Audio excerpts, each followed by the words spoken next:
안녕하세요. 오늘도 서연살롱을 찾아주셔서 감사합니다. 30대 아이 키우는 새댁이에요. 사실 저는 결혼 전까지 너무 힘들어서 중간에 결혼을 포기했던 적이 있어요. 하지만 사람 인연이라는 것이 참 신기하더라고요. 결혼 전 그때는 저에게 참 길고도 힘들었던 시간이었어요. 하지만 힘든 만큼 지금은 너무 행복한 날들을 보내고 있어요. 저는 태어날 때부터 부모님이 한 분도 계시지 않았어요. 엄마가 사랑의 배신으로 저를 임신한 채 아빠에게 버림을 받았고, 배신당한 엄마는 임신한 몸이지만 그래도 저를 낳아 살겠다는 일념으로 열심히 일을 하셨다는데, 그게 무리였는지 예정일보다 빨리 저를 출산하게 되면서 저희 엄마는 세상을 떠나게 되셨어요.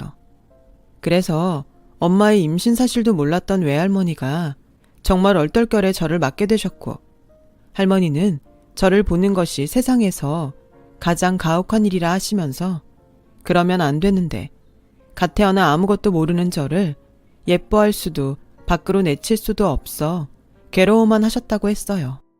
처음 그 이야기를 동네 이웃 할머니에게 듣고 어린 마음에 충격을 받긴 했지만 어린 나이에도 할머니의 마음이 이해는 갔어요. 할머니 입장에선 제가 없었다면 당신 딸이 그렇게 허망하게 하늘나라로 가는 비극은 없었을 거였으니까요. 하지만 핏줄이 뭔지 또 정이 뭔지 애당초 마음이 모질지 못한 할머니는 결국 저를 당신 품에 품기로 하셨고, 그리 넉넉하지 않은 형편이지만 손녀인 저를 위해 무엇이든 아낌없이 내어주시며 헌신적으로 키워주셨어요. 그 결과 저는 시골 학교지만 항상 전교에서 1등하는 성적도 거두었죠. 어릴 때부터 할머니가 고생하는 모습을 보면서 자랐기 때문에 일찌감치 의사라는 목표를 세우게 되었습니다. 그 목표를 이루기 위해 밤낮을 가리지 않고 공부를 했어요. 할머니도 공부에만 매달리는 제가 안쓰러웠는지 그깟 공부가 밥 먹여주는 것도 아닌데 적당히 해라 라며 저를 말리기도 하셨지만, 제가 돈 잘 벌고 실력 좋은 의사가 된다면 할머니의 자잘한 병들도 모두 고쳐드리는 것은 물론이고요. 앞으로 남은 할머니의 인생을 편안하게 해드릴 수 있을 거라는 생각에 진짜로 힘든 줄 모르고 공부만 했어요. 그래서 정말 먹는 시간도 자는 시간도 아끼며 공부를 했고, 그랬더니 주변에서는 할머니에게 그 집 손녀딸 참 독하더라 라는 말을 하시는 분도 계셨고, 또 어떤 선생님들은 제가 기특하고 측은했는지 일부러 학교 수업이 끝났는데도 저에게 공부를 가르쳐 주시겠다고 하시기도 했어요. 저는 고3 수능을 거의 만점에 가까운 점수를 받았어요. 목표하던 서울 의대에 그것도 장학금을 받으며 입학할 수 있었는데요. 할머니는 물론이고 제 주변의 모든 사람들이 독하게 공부할 때부터 알아봤지, 우리 선이는 될 줄 알았어 라며 기뻐해 주셨죠. 저는 드디어 제 꿈에 한 발짝 다가간 것 같아 뿌듯했는데 딱 한 가지 마음에 걸리는 일이 있었어요. 할머니, 그냥 나랑 서울에서 살면 안 돼? 할머니 허리도 안 좋고 무릎도 안 좋은데 혼자 계시다가 다치시기라도 하면 어떡해. 뭘 어떡해. 읍내병원 가면 되지. 할미는 평생 촌에서 살아서 도시에서는 숨 막혀서 못 살아. 내가 너 혼자 살게 한다 생각하면 시끄럽고 공기도 나쁜 곳에서 우리 강아지 어찌 살까 다 걱정이 된다니까. 다들 잘 살아.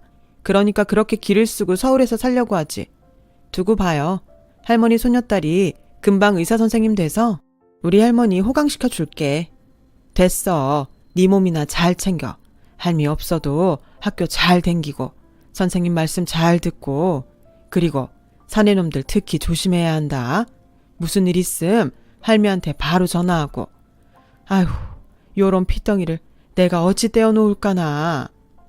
할머니는 그렇게 한참을 발이 떨어지지 않는다며 제 걱정을 하시고, 또 신신당부를 하시고는 겨우 시골집으로 가는 고속버스에 오르셨어요. 저도 그렇고 할머니도 서로가 없으면 혼자인지라 저는 하루빨리 성공해서 할머니를 모셔와야겠다는 생각뿐이었어요. 대학에 들어가서도 캠퍼스 생활을 할 생각도 하지 않았고요. 또 공부를 열심히 했어요. 그래서인지 저는 대학을 다니는 동안에도 친하다는 친구가 한 명이 없었습니다. 그러다 제 눈에 같은 수업을 듣는 의대 복학생이라는 남자가 눈에 띄기 시작했어요. 저도 혼자고 그도 혼자라 서로 인사 한 번을 하지 않은 상태였지만 이미 서로를 알고 있었어요. 제대로 말도 하지 않은 사이인데 어느덧 강의실에서 마주치게 되면 가벼운 목례 인사 정도는 하는 사이가 되었죠. 지금 생각해보면 저도 그렇고 그 사람도 숫기가 없고 내성적인 사람이라 서로 다가갈 생각을 전혀 하지 못했던 것 같아요. 하지만 인연은 인연이었는지 그렇게 목례만 하던 그와 저는 우연히 기말고사를 앞두고 도서관에서 공부를 하다 또 만나게 되었죠. 둘 다 밤샘 공부를 했었기에 복도 자판기에서 커피를 하나 뽑아 먹다가 그 사람과 뜻밖의 대화를 하게 되었어요. 안녕하세요. 저기 혹시 100원짜리 동전 있으면 하나만 빌려주실래요? 제가 꼭 갚을게요. 그는 커피를 마시고 싶은데 돈이 부족하다고 저에게 동전을 빌려달라고 했어요. 저는 흔쾌히 동전을 빌려주었어요. 그 일을 시작으로 저와 그는 이야기는 물론이고 가끔 학교에서 점심도 같이 먹는 제법 친분을 쌓을 수 있었는데요.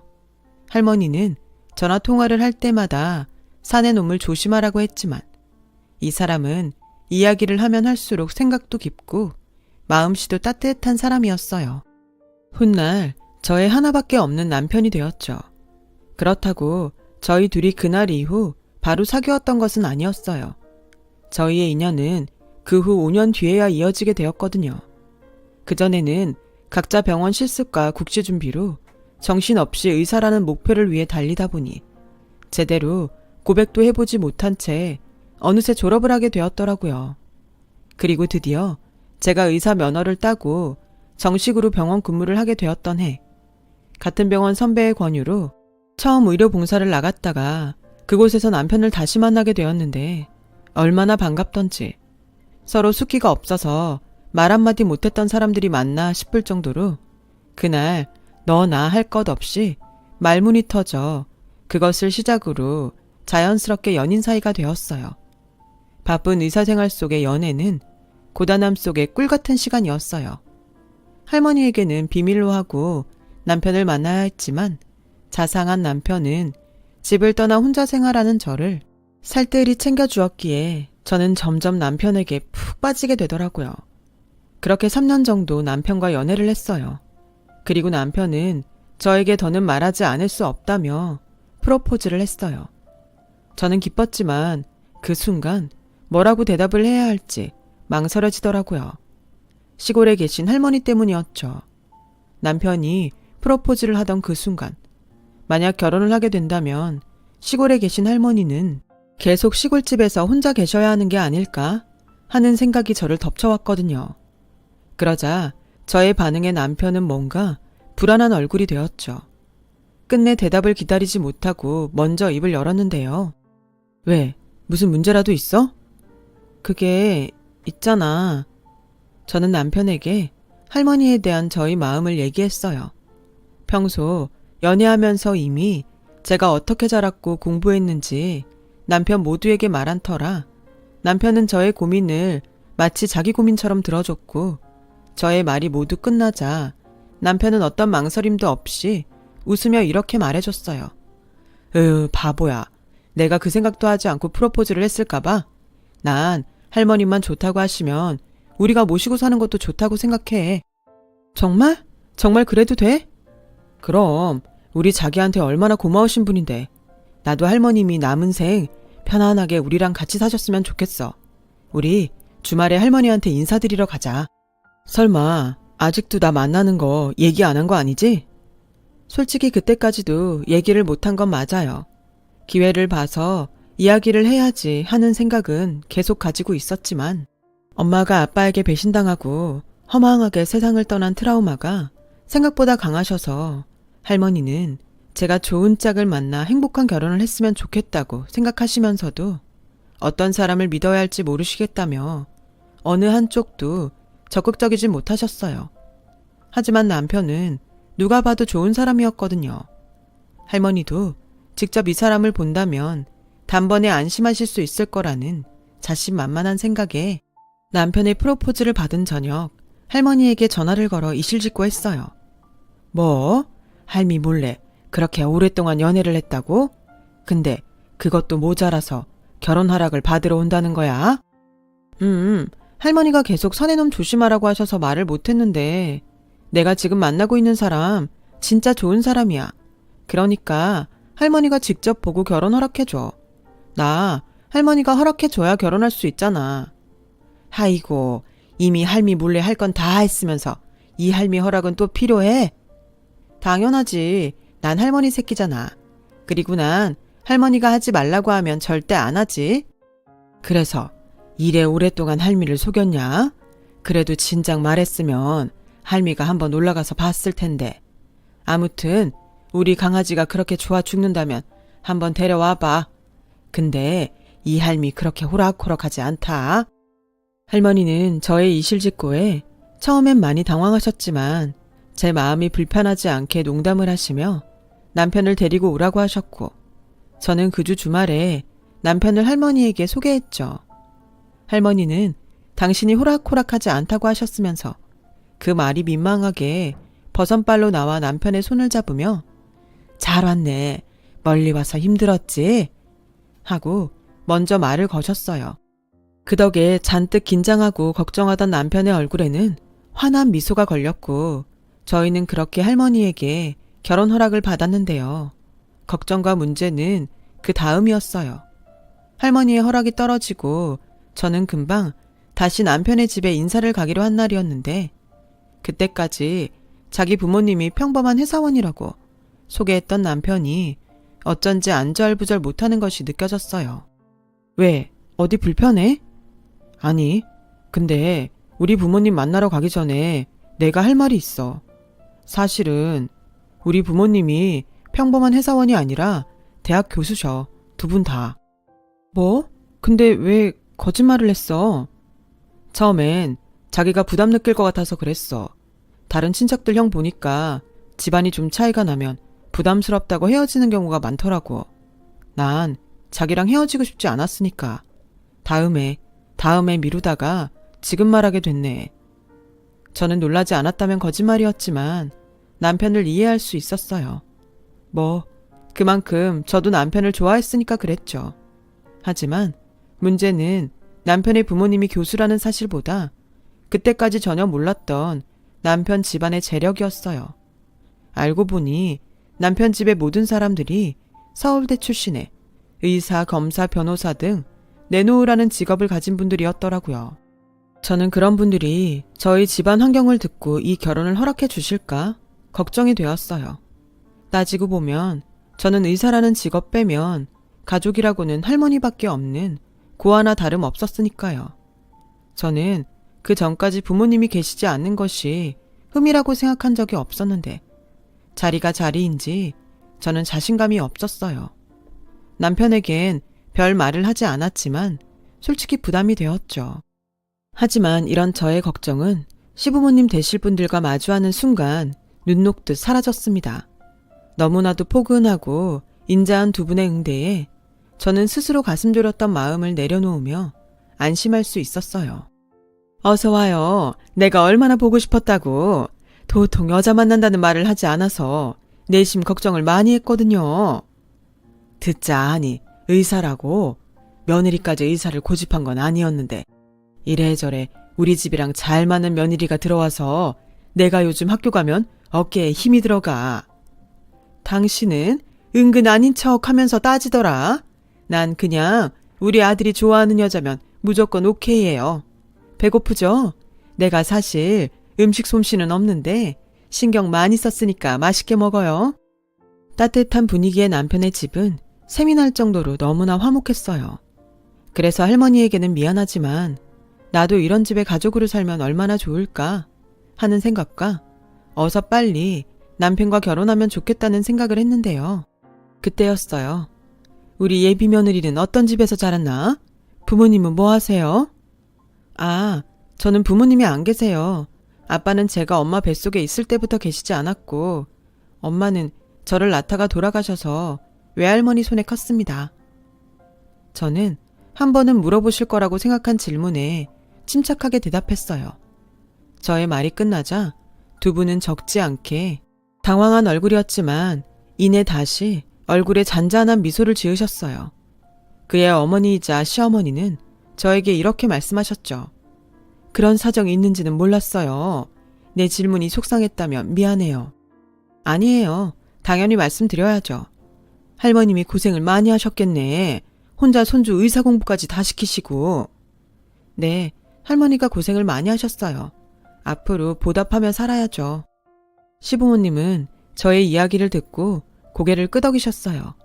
그래서 저는 이런 시부모님이라면 존경하고 함께 살아갈 수 있겠다는 생각이 절로 들었고, 결혼하면 내 부모님이다 하는 마음으로 잘해야겠다고 다짐까지 했는데요. 며칠 후, 그때 저의 생각이 터무니없는 저만의 착각이라는 것을 알게 되었어요. 남편의 집에 다녀온 지 일주일이 지나고 보름이 지났는데도 남편은 부모님이 저에 대해 어떻다더라는 말을 하지 않더군요. 은근 제가 없을 때 두 분의 반응이 궁금했던 부모님이 나 며느리감으로 좋으시대? 그럼 그때 봤잖아. 두 분 다 좋아하신 거. 감이라고 하잖아요. 시부모님께 인사를 드리고 온 날은 상당히 예감이 좋았는데 남편의 반응을 보니 어쩐지 좀 이상하다는 생각이 들었어요. 하지만 제가 보고 듣고 한 것이 있으니 애써 부정적인 생각은 하지 않으려 노력했어요. 그러다 때마침 시골에서 할머니가 고구마를 많이 캤다며 연락이 왔어요. 남편 집에도 가져다 드리라며 고구마를 한 박스 보내주신다고 하길래 망설이다가 남편을 통해 시부모님에게 고구마를 좀 보내드리려고 했어요. 그런데 우리 부모님 고구마 안 드셔. 두 분 다 탄수화물 관리하시거든. 아, 그래? 그럼 내가 날도 쌀쌀해지니까 다른 건강식품이라도 좀 챙겨드릴까? 에이, 뭘. 친척 중에 깔린 게 의사 약사인데 자기는 신경 쓰지 마. 저는 그때 확실히 느꼈어요. 무언가 잘못되어 가고 있다는 것을요. 하지만 심증만 있을 뿐 남편이 아무 말도 하지 않는데 제가 먼저 뭐라고 말을 할 수가 없더라고요. 그러던 어느 날이었어요. 그날은 원래 남편과 함께 영화도 보고 밥을 먹자고 약속한 날이었는데 남편은 몸이 너무 좋지 않아서 약속을 좀 미뤄야겠다고 연락을 해왔어요. 그때까지는 사실 별 생각을 하지 않았어요. 전화기 넘어 남편의 목소리도 별로 좋지 않았고요. 그래서 많이 아파? 진료는 받았고 명색의 의사가 자기 몸 관리도 못해서 어떡해. 그러게 독감 검사도 했고 괜히 자기한테 옮기면 안 되니까 우리 약속 다음으로 미루자. 나 자기 많이 보고 싶었는데 아쉽다. 에이, 그러지 말고 내가 지금 갈까? 마스크 잘 쓰고 있으면 되지. 아니야. 내가 신경 쓰여서 안 돼. 나 금방 나을 테니까 좀만 참아. 집에 부모님도 계시고 내 걱정은 안 해도 돼. 그렇게 저는 취소된 약속에 아쉬워하며 집으로 갈지 혼자 뭐라도 할지 고민하고 있었는데 선생님, 오늘 데이트 있다고 하셨죠? 아, 취소됐어요. 남친이 아프다네요. 독감일지도 모르는 것 같아서. 아, 정말요? 그럼 저랑 같이 호텔 뷔페 가실래요? 제가 이번에 이벤트에 당첨돼서 식사권 받았는데 날짜가 딱 오늘까지라서요. 선생님 데이트 가신다면 그냥 드리려고 했는데 저랑 같이 가세요. 그런 데를 나랑 가도 돼요? 내가 미안한데. 선생님이랑 가면 더 좋죠. 오늘은 여자끼리 오붓하게 맛있는 거 먹고 수다도 떨고 같이 놀아요. 여동생처럼 살가운 친구였어요. 정말 동생처럼 생각했고요. 그렇게 같은 병원에서 친하게 지내던 여간호사의 권유로 서울 모 유명한 호텔에 가게 되었어요. 호텔 1층에 도착해서 동생이 잠시 식당 위치를 알아보고 오겠다고 자리를 비운 사이에 멀찌감치 카페에 남편이 어떤 여자와 함께 앉아있는 모습이 보이더라고요. 게다가 남편의 그 특유한 사람 좋은 미소로 상대 여자에게 웃어주는 모습을 본 저는 마치 드라마 속 배신당한 여자 주인공처럼 눈에 아무것도 보이지 않았었는데요. 아프다더니 나 몰래 딴짓하려고 거짓말했니? 자기야, 자기가 어떻게 여기에. 왜? 나는 호텔에 올 일이 없을 거라고 생각했어? 아니야, 내가 설명할게. 오해하지 마. 죄송합니다. 제가 이 부분은 나중에 다시 정식으로 사과드릴게요. 정말 죄송합니다. 남편은 상대 여성에게 정중하게 사과를 하고 저를 데리고 호텔 밖으로 나왔어요. 그리고 잔뜩 화가 나 있는 저에게 절망적인 이야기를 했죠. 사실 우리 부모님이 자기랑 결혼을 반대하셔. 아무래도 자기 부모님이 안 계시고 할머니 손에서 자란 게 영 마음에 걸리신데. 뭐라고? 아니, 그때는 전혀 그런 내색 없으셨잖아. 원래 우리 부모님이 그러셔. 앞에서는 절대 싫은 소리 안 해. 근데 자기가 돌아가고 결혼은 집안끼리 맺어지는 건데 자기는 마음에 들어도 서로 불편하고 불필요한 신경을 써야 할 거라고. 아, 나는 물론 절대 자기 아니면 결혼 안 한다고 말씀드렸어. 근데 엄마가 자꾸 선자리를 받아와서 계속 이 핑계 저 핑계로 밀었는데 자꾸 이런 정략 결혼이라도 시킨다고 말씀하시니까 대충 시간을 좀 벌려고 했지. 저는 남편의 말에 아무 말도 할 수 없었어요. 게다가 함께 온 그 동생이 이 모습을 모두 보고 있었기에 저는 머릿속이 더 하얗게 되었죠. 모든 사실을 다 안 이상 이 문제를 더 이상 남편에게만 맡길 수 없다는 생각을 했어요. 그래서 말리는 남편을 뒤로 하고 다음날 어렵게 병원 휴가를 낸 저는 시어머니가 근무하신다는 대학에 찾아갔어요. 그런데 그곳에는 처음 다정하고 살갑게 저를 대해주신 어머님은 계시지 않더라고요. 냉랭한 분위기와 싸늘한 눈빛으로 저를 마주하는 어머님이 계셨어요. 그렇게 안 봤는데 참 무례하네요. 어머님, 드릴 말씀이 있어요. 미안해요. 내가 수업이 있어서. 그래도 잠시만요. 저 어머님 충분히 이해해요. 당연히 어머니시니까 좋은 환경의 여자를 만났음 하시겠죠. 그런데요, 저 할머니 손에 자랐지만 남부럽지 않게 잘 자랐어요. 학교 다닐 때 선생님들한테 칭찬도 많이 듣고 자립심도 강해요. 학원, 과외 그런 거 없이 제 힘으로 의사 됐어요.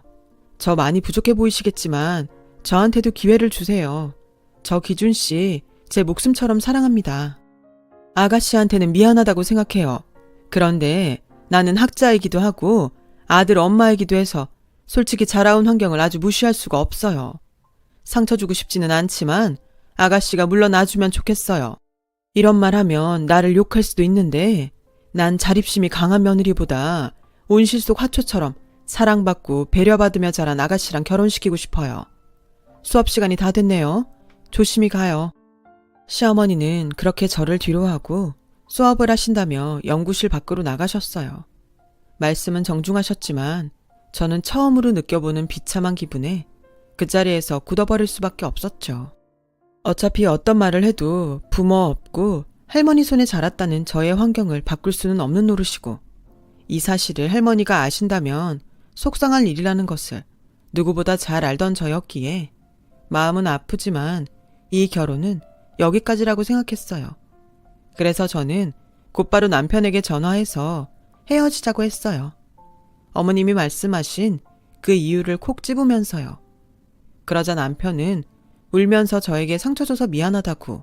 하지만 자기는 저와 절대 헤어질 수 없다며 저를 붙잡았죠. 이러지 마. 오늘 당신 어머님 뵈니까 딱 알겠더라. 이 결혼은 하면 안 되는 결혼이야. 우린 절대 행복할 수 없어. 아니야. 내가 네 옆에 있는데 행복할 수 없다니. 그럼 우리 여태 행복하지 않았어? 시간을 줘. 우리 집이니까 내가 해결할게. 제발 이러지 마. 나는 진짜 너 없으면 살 수 없어. 저는 마음이 아팠어요. 사실 따지고 보면 남편은 아무 잘못이 없잖아요. 그저 집에서 반대하는 저를 만났을 뿐인데 이렇게 제 앞에서 울고 사정하는 모습을 보니 제 마음도 좋지 않았어요. 헤어지자고 말을 했지만 그래도 제가 마음속 깊이 사랑하는 사람은 이 남자였으니까요. 그래서 저는 남편의 말에 한 번 더 따라보기로 했어요.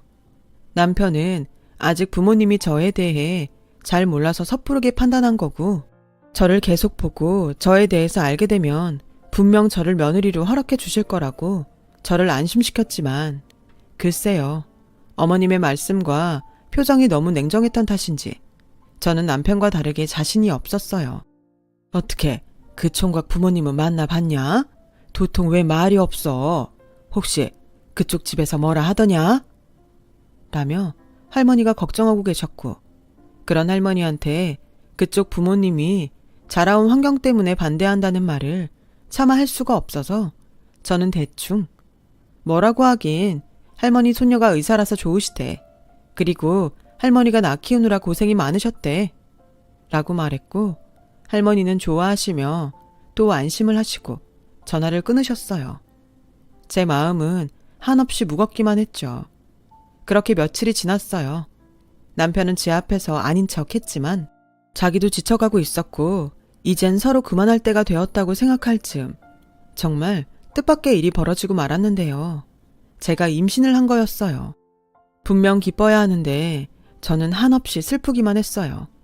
저희 엄마가 저를 갖고 어떻게 사셨는지, 또 할머니가 저를 키우느라 어떤 고생을 했는지 누구보다 제가 더 잘 알았으니까요. 하지만 남편은 저의 임신 사실에 이제 됐다며 자기 부모님도 이젠 더는 반대하실 수 없을 거라며 기뻐했고, 일주일도 되지 않아서 시어머니는 잔뜩 화가 난 모습으로 제가 근무하는 병원으로 들이닥치셨어요. 내가 정말 좋게 끝내고 싶었는데 너 아주 안 되겠구나. 임신을 했다고? 그래서 뭐 이대로 애 앞세워서 우리 아들이랑 결혼할 생각이야? 지금이 무슨 80년대야? 의사면 뭐해? 지 몸 관리도 못하는데. 너 그러는 거 니네 할머니도 아시니? 아주 손녀를 잘 키우셨다. 저는 수치심과 창피함에 더는 가만히 있을 수가 없었어요. 게다가 할머니까지 운운하는 시어머니에게 화가 나서 결혼하기 위해 작정하고 임신한 게 아니라고, 이 아이 저 혼자 잘 키울 수 있으니 당장 나가시라고 소리를 질렀고, 이 난동 때문에 저는 병원 원장님의 호출을 받게 되면서 잠시 병원을 쉬는 게 좋겠다는 말까지 듣게 되었어요. 이런 취급을 받을까봐 임신을 하고 마음이 좋지 않았던 건데, 저의 실수로 할머니에 대해서 그런 말까지 들으니 저는 악에 받쳐 더 이상 이 결혼을 계속 진행할 수 없겠다는 생각이 들었어요.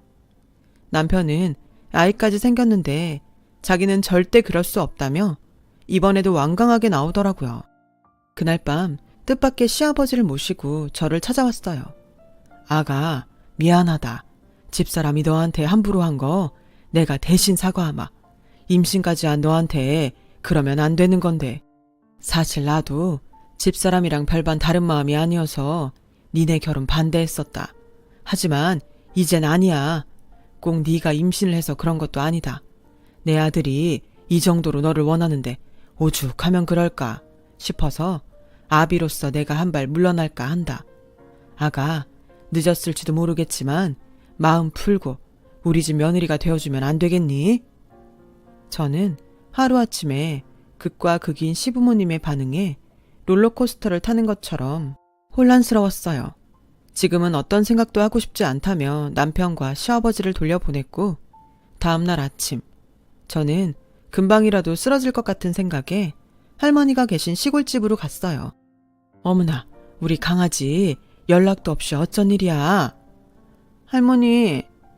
저는 할머니를 보자 또다시 눈물이 터졌고 그대로 땅바닥에 주저앉아서 그간 있었던 일을 모두 이야기했습니다.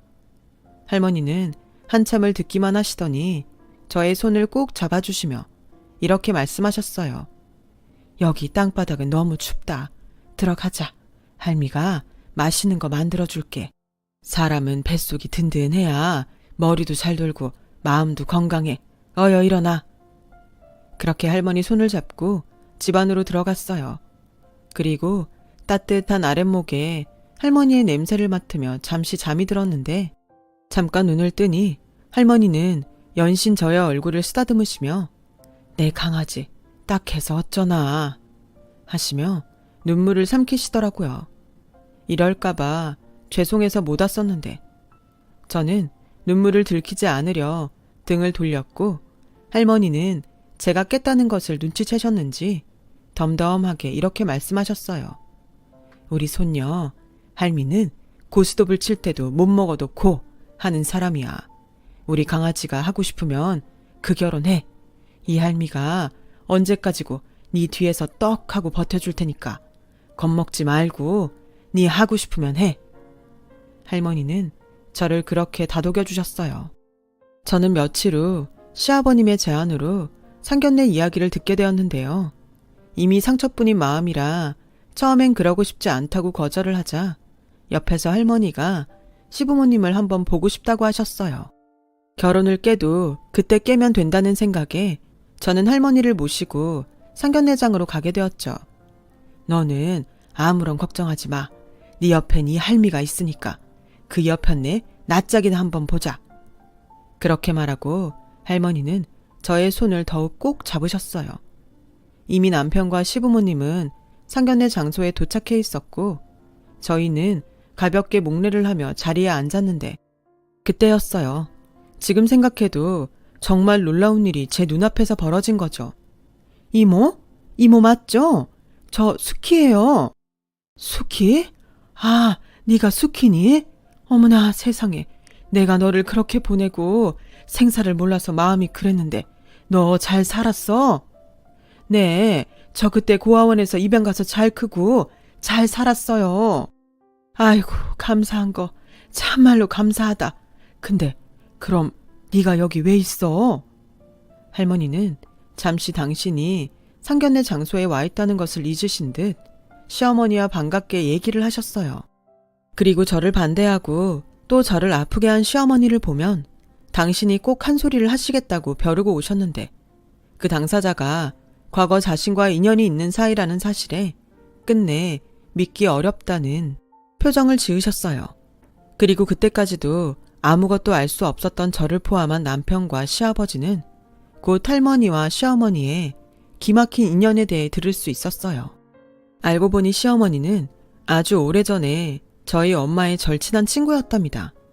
밤에 집안에 불이 났는데 그 불은 순식간에 마을에서 가장 큰 불로 번져 당시 초등학생이었던 시어머니만 빼고 다른 가족들이 그만 모두 세상을 떠나는 비통한 일이 있었대요. 그래서 그 불 때문에 한순간에 부모 형제를 모두 잃은 시어머니는 오갈 곳이 없었죠.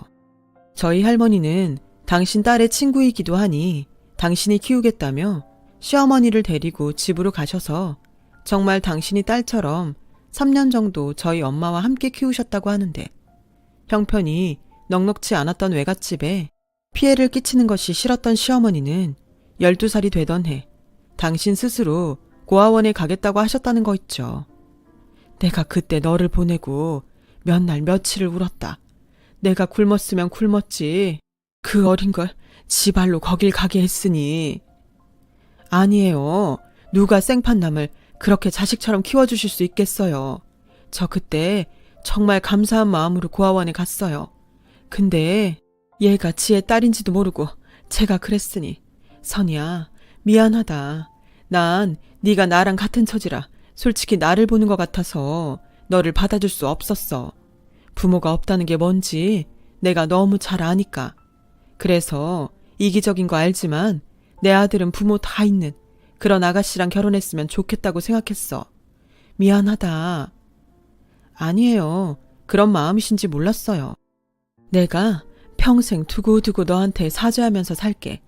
지혜는 나한테 손을 내밀어줬는데 난 너를 밀어내기만 했으니 내가 나빴어. 이모한테도 죄송해요. 됐다. 서로 오해가 있으면 이렇게 풀면 되지. 난 네가 절대 나쁜 마음으로 그러지 않았다는 걸 안다. 우리 손녀 잘 부탁한다. 내가 정말 공들여 키웠어. 네, 제가 잘할게요. 선이야, 미안하고 고마워. 네 덕에 이모를 다시 만날 수 있게 됐구나. 이런 말 참 내가 하면서도 민망한데 우리 앞으로 잘 지내자. 내가 네 엄마 목까지 다 해줄게. 시어머니는 그렇게 말씀을 하시고 저를 끌어안으셨어요. 그리고 계속 미안하다고 고맙다고 앞으로 잘하겠다는 말을 몇 번이고 하셨는데 그동안 절대 풀리지 않을 것 같았던 서운한 마음이 조금씩 풀어지더라고요. 우여곡절이 있긴 했지만 모두의 축복을 받으며 결혼식을 올릴 수 있었어요. 그리고 저를 닮은 예쁜 딸을 낳았는데요. 시어머니는 물론이고 저희 할머니까지 제가 천사를 낳았다며 서로 당신이 안아보겠다고 어찌나 성화인지 그 모습에 저는 이런 행복을 맞이하려고 그런 시간을 겪었나 하는 생각까지 들더라고요. 지금은 그 딸이 무럭무럭 자라 4살이 되었어요. 옹알옹알 말도 많고 애교도 많아 저희 부부는 물론이고 할머니와 시부모님의 사랑을 아주 듬뿍 받고 있는데요. 몇 달 전 아주 기가 막히게 서울은 공기도 나쁘고 시끄러워서 싫다던 할머니가 당신 스스로 시골 생활을 정리하시고 저희 집으로 오시는 일이 있었어요. 저희 딸 때문이었죠. 내가 우리 증손녀가 눈에 아른거려서 거의 있을 수가 없더라. 네, 우리 증손녀 초등학교 들어갈 때까지만 여 있을게. 괜찮지? 그렇게 내가 오라고 할 땐 싫다고 하더니 이게 말로만 듣던 내리사랑인가? 내 참 서러워서. 나는 네가 뭐라고 하는지 하나도 안 들린다. 우리 강아지 증조 할미랑 코 잘까? 할미가 자장가 불러줄게요. 이렇듯 제가 성공해서 할머니를 모시고 효도하려고 했는데 효도는 어쩌면 제가 아니라 저희 딸이 하고 있는지도 모르겠어요. 이걸 좋아해야 할지 서운해야 할지 매일매일 얼굴에 웃음꽃이 피어있는 할머니의 모습을 볼 때면 저는 참 많이도 행복하네요. 부디 저희 할머니가 저희 딸이 중고등학생이 될 때까지 건강하게 오랫동안 사셨으면 좋겠어요. 사실 지금은 이렇게 많이 행복하다는 말을 하고 싶어 쓰게 된 사연이었는데 본의 아니게 긴 이야기가 되었네요. 지금까지 저의 긴 이야기 들어주셔서 감사해요. 오늘도 건강하시고 행복하시길 바랍니다. 여러분, 사연 댓글에 응원과 현명한 조언 부탁드려요. 좋아요와 구독은 저에게 큰 힘이 됩니다. 오늘도 좋은 일 가득하세요.